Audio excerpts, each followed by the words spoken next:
നിലമ്പൂരിൽ എം സ്വരാജ് പരാജയപ്പെട്ടു. ആരുടെ ഷോക്കത്ത് 11,000-ഓളം വോട്ടുകൾക്കാണ് എം സ്വരാജിനെ നിലമ്പൂരിലെ ബൈ ഇലക്ഷനിൽ പരാജയപ്പെടുത്തിയത്. സ്വരാജിൻ്റെ പരാജയവും ആരുടെ ഷോക്കത്തിൻ്റെ വിജയവും പ്രതിപക്ഷം നല്ല ഒന്നാന്തരമായിട്ട് ആഘോഷിക്കുന്നുണ്ട്. പ്രതിപക്ഷത്തിലെ ചില MLA-മാർ ഇതിൻ്റെ ഭാഗമായിട്ട് ട്വീറ്റുകളും ഫേസ്ബുക്ക് പോസ്റ്റുകളും ഇടുന്നുമുണ്ട്. പ്രതിപക്ഷത്തിൻ്റെ MLA-മാർക്കൊപ്പം തന്നെ ഇത് ആഘോഷിക്കുന്ന മറ്റ് ചിലർ സംഘപരിവാരവും പിന്നെ BJP-യുമാണ്. പ്രതിപക്ഷത്തിൻ്റെ MLA-മാരുടെയും പിന്നെ പ്രതിപക്ഷത്തിൻ്റെ നേതാക്കളുടെയും പിന്നെ BJP-ക്കാരുടെയും എല്ലാവരുടെയും കളിയാക്കലിൻ്റെ ഒരു ടോൺ ഒന്ന് തന്നെയാണ്. അതുതന്നെയാണ് എം സ്വരാജിൻ്റെ വിജയമെന്ന് വയനാട് ജില്ലാ സെക്രട്ടറി K. റഫീഖ് പറഞ്ഞിരിക്കുകയാണ്. റഫീഖിൻ്റെ ആ പോസ്റ്റ് വായിക്കേണ്ടതാണ്. 2021 തൃപ്പൂണിത്തുറ പരാജയപ്പെട്ട സമയത്തും K. റഫീഖ് എം സ്വരാജുമായി സംസാരിച്ചിരുന്നു. ആ സമയത്തെ കാര്യങ്ങൾ കൂടി റഫീഖ് സംസാരിക്കുന്നുണ്ട്. കേൾക്കേണ്ട വാക്കുകളാണ്, ചർച്ച ചെയ്യപ്പെടേണ്ട വാക്കുകളാണ് ഇവിടെ റഫീഖ് പറയുന്നത്. റഫീഖ് പറയുന്നത് ഇങ്ങനെയാണ്: 2021 നിയമസഭാ ഇലക്ഷൻ റിസൾട്ട് അറിഞ്ഞ ദിവസത്തെ സംഭവമാണ് നിലമ്പൂരിലെ ഇലക്ഷൻ ഫലം പുറത്തു വന്നപ്പോൾ മനസ്സിലേക്ക് വന്നത്. ഏതൊരു സാധാരണ ഇടതുപക്ഷ പ്രവർത്തകനെയും പോലെ സ്വരാജേട്ടൻ്റെ പരാജയം എന്നെയും വൈകാരികമായി ഉലച്ചിരുന്നു. വൈകാരികമായ അവസ്ഥയിലായിരുന്നു ഞാൻ സ്വരാജേട്ടനെ ഫോണിൽ വിളിച്ചത്. ഫോണിലെടുത്ത ഉടനെ അദ്ദേഹം പറഞ്ഞത് ഏതാണ്ട് ഇതേ വാക്കുകളായിരുന്നു: മാനന്തവാടിയിൽ ജയിച്ചല്ലോ, വളരെ സന്തോഷം. ഇവിടുത്തെ തോൽവി വലിയ വിഷമേ കാണണ്ട. ഇലക്ഷൻ പോരാട്ടം അങ്ങനെയൊക്കെയാണ്. പാർട്ടി നമ്മളെ ഏൽപ്പിക്കുന്ന അനേകം ചുമതലകളിൽ ഒന്ന് മാത്രമാണ് ഇലക്ഷനിൽ മത്സരിക്കുക എന്നത്. ജയിച്ചാൽ പാർട്ടി അടുത്ത ഉത്തരവാദിത്വം നിശ്ചയിച്ചു തരും. തോറ്റാലും മാറ്റമൊന്നുമില്ല. പാർട്ടി നമ്മൾ ഏത് നിലയിൽ പ്രവർത്തിക്കണമെന്ന് നിശ്ചയിക്കും. നമ്മുടെ രാഷ്ട്രീയം ഉയർത്തിപ്പിടിച്ച് ചുമതലകൾ ഉത്തരവാദിത്തോടെ നിർവഹിക്കുക.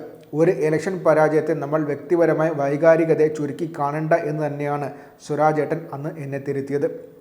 നിലമ്പൂരിൽ സഖാവ് സ്വരാജ് പരാജയപ്പെട്ടപ്പോൾ അതിനെ ആഘോഷിച്ച വലതുപക്ഷത്തിൻ്റെ യുവ നേതാക്കളും പഴയ സംഘപരിവാർ പാരമ്പര്യമുള്ള നേതാക്കളും പ്രകടിപ്പിച്ച അസഹിഷ്ണുത മാത്രം മതി സ്വരാജ് എന്ന നേതാവിൻ്റെ രാഷ്ട്രീയ ശരികളെ എതിരാളികൾ എത്രമാത്രം ഭയപ്പെടുന്നു എന്ന് മനസ്സിലാക്കാൻ. വർത്തമാനകാല ഇന്ത്യയിൽ മറിച്ചൊരു വിധി നിങ്ങൾ നിഷ്കളങ്കരെ പ്രതീക്ഷിച്ചിരുന്നു എന്ന സംഘപരിവാറിനെതിരായ നമ്മുടെ കാലത്ത് ഏറ്റവും ശക്തമായ രാഷ്ട്രീയ വിമർശനം നടത്തിയത് സഖാവ് എം സ്വരാജായിരുന്നു. ഇപ്പോൾ സ്വരാജേട്ടൻ നിലമ്പൂരിൽ പരാജയപ്പെട്ടപ്പോൾ അതിലെ വാചകങ്ങൾ പരിഹാസപൂർവ്വം അടർത്തിയെടുത്ത് സോഷ്യൽ മീഡിയയിൽ പങ്കുവച്ച് അപരമിച്ച സംഘപരിവാർ പാരമ്പര്യം ഇലകടർന്ന വലതുപക്ഷ രാഷ്ട്രീയ ബോധ്യങ്ങളുടെ അസഹിഷ്ണുത മാത്രം മതി സ്വരാജ് ഉയർത്തിയ രാഷ്ട്രീയം പരാജയപ്പെട്ടിട്ടില്ല എന്ന് മനസ്സിലാക്കാൻ. എന്നെപ്പോലെയുള്ള അനേകം ഇടതുപക്ഷ പ്രവർത്തകരുടെ രാഷ്ട്രീയ ബോധ്യങ്ങളുടെ ഉരകല്ലാണ് എല്ലാ കാലത്തും പ്രിയപ്പെട്ട സ്വരാജേട്ടൻ. ഇടതുപക്ഷത്തിനെ നെഞ്ചോട് ചേർത്ത് വെച്ച ഒരു ജനതയുടെ രാഷ്ട്രീയ ബോധ്യങ്ങളുടെ ഉരകല്ലെ സ്വരാജേട്ടൻ പതിവിലും ശക്തിയോടെ ഉണ്ടാകുമെന്ന ആത്മവിശ്വാസമാണ് നാട്ടിലെ ഓരോ കമ്മ്യൂണിസ്റ്റുകാരനുമുള്ളത്.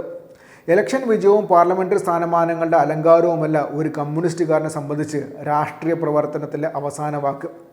ഇലക്ഷൻ തോൽവിയോടെ ഒരു കമ്മ്യൂണിസ്റ്റുകാരൻ്റെ സമൂഹത്തോടുള്ള ഉത്തരവാദിത്വവും പ്രതിബദ്ധതയും ഇല്ലാതാകുന്നില്ല. ജനങ്ങൾക്കൊപ്പം പ്രവർത്തിക്കുക, അവരുടെ ജീവിതത്തെ ചേർത്ത് പിടിക്കുക, അവരുടെ രാഷ്ട്രീയ ബോധ്യങ്ങളുടെ ശരിയായ നിലപാടിലൂടെ മുന്നോട്ട് നയിക്കുക എന്ന ഉത്തരവാദിത്തത്തെ ഒരു ജയവും പരാജയവും മാറ്റിമറിക്കില്ല.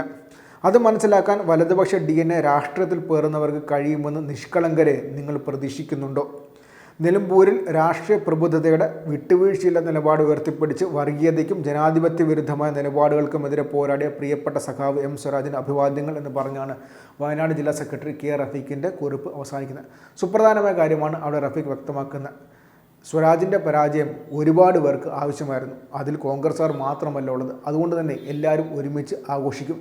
മാത്രമല്ല വർത്തമാനകാല ഇന്ത്യയിൽ ഈ സംഘപരിവാറിനെ ഏറ്റവും കൂടുതൽ അറ്റാക്ക് ചെയ്ത ഒരു പ്രതിഷേധമായിരുന്നു അയോധ്യയുടെ വിധി വന്ന സമയത്ത്. ആ സമയത്ത് MLA ആയിരുന്ന എം സ്വരാജ് ഇട്ട ഫേസ്ബുക്ക് കുറിപ്പ് 2 വാക്ക് മാത്രമാണ്. അത് ഒരുപാട് പേർക്ക് കൊണ്ടുണ്ട്. അതുകൊണ്ടാണ് ഇന്ന് സ്വരാജിൻ്റെ പരാജയം വന്ന സമയത്ത് അവർ അതേ വാക്ക് ഉപയോഗിച്ച് തന്നെ ചെയ്യുന്നത്. ഇന്ത്യയിൽ നടന്ന ഏറ്റവും വലിയ നിരീക്ഷണത്തെ വ്യക്തമായിട്ട് 2 വരി ചുരുക്കിയതാണ് അന്ന് എം സ്വരാജ്. അത് അവർക്ക് എത്രമാത്രം കൊണ്ടു എന്നുള്ളതാണ് ഏറ്റവും സുപ്രധാനമായ കാര്യം. അതിനുശേഷം പിന്നെ നിരീക്ഷണം എപ്പോൾ എന്തൊക്കെ സംഭവിച്ചാലും ആ വാക്കുകളാണ് ജനങ്ങൾ ഉദ്ധരിക്കാറുള്ളത്. അതും അവർക്ക് ഒരുപാട് ഇഷ്ടപ്പെടാതിരുന്ന കാര്യമാണ്. അതുകൊണ്ടാണ് അവർ വീണ്ടും അത് ഉന്നയിക്കുന്നത്. അവിടെ തന്നെ എം സ്വരാജ് വിജയിച്ചുവെന്നാണ് വയനാട് ജില്ലാ സെക്രട്ടറി K. റഫീഖ് ഇപ്പോൾ തന്നെ ആ കുറിപ്പിലൂടെ വ്യക്തമാക്കുന്നത്.